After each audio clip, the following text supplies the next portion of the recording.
Tuko mazingira ya mlimani.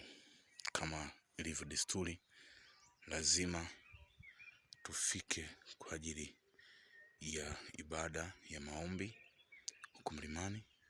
Kama unavyoona upande ule wote ule ni ukungu. Ukungu umejaa kwenye milima, misitu. Kama unavyoona hivi ndo ninaelekea huku juu mlimani.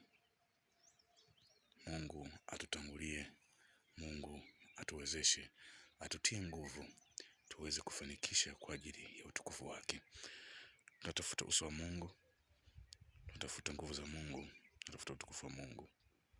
Lazima tuutafute. Hata Mungu anasema, maandiko yanatuambia Elia alikuwa mwanadamu wa kawaida, lakini aliomba kwa bidii. Na maandiko yanatuambia mwenye haki akiomba kwa bidii, maombi yake yafaa sana mbele za Mungu. Nasi tunasema tutaomba kwa bidii, na Mungu atutie nguvu, na Roho Mtakatifu atuongoze, atusaidie katika maombi haya, atusaidie katika kuomba, atusaidie katika kunyenyekea, atusaidie katika roho ya kupondeka. Mungu atusaidie. Ukisoma katika Isaya 42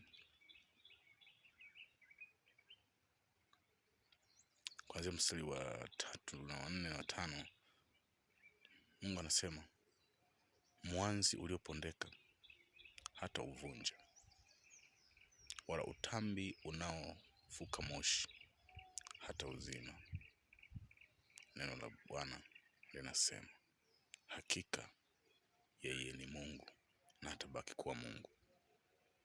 Kama unavyoona huo ni ukungu wote, yote hiyo ni kadhi ya Mungu. Yote hiyo ni kadhi ya Mungu. Kadhi ya Mungu huwa ni njema sana. Jina lake lihimidiwe, jina lake litukuzwe. Sifa na utukufu tunamrudishia yeye.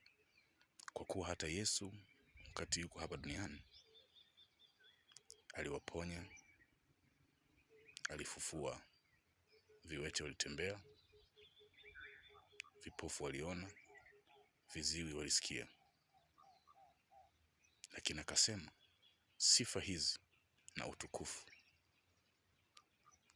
zimrejee Baba yangu alionituma, kwa kuwa yeye ndiye anastahili. Na mimi ninasema sifa hizi na utukufu zimrejee Baba